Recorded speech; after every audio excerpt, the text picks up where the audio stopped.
यो लीला गौतमलाई आजका 10 वर्ष पहिले दिएको हो।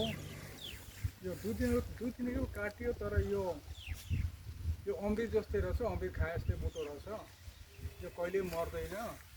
र हाम्रो लीला गौतम दिएको आज यत्रो भयो।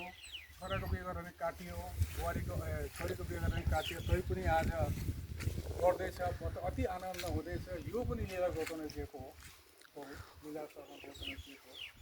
र हजुरहरूलाई मेरो अनुरोध छ, हजुरहरूले बुटो, रुख, बुट्टा लाउनलाई कोसिस गर्नु, हरियाली बनाउनु, देशलाई हरियाली बनाउनु र यो लीला गौतमलाई उत्साह बढाउनु भन्ने मेरो अनुरोध छ। र यस्ता बुट्टा रोप्दा यो मेरो नाति हो नि, नातिलाई मैले धन्यवाद दिँदैछु र भगवान्ले यसलाई कृपा राखुन्, नाम चलोस्। यो टोकनाथ उसको हजुरबा मेरो दाजु हुन्, टोकनाथ गौतमले आत्माले पनि शान्ति पाओस् भन्दै मेरो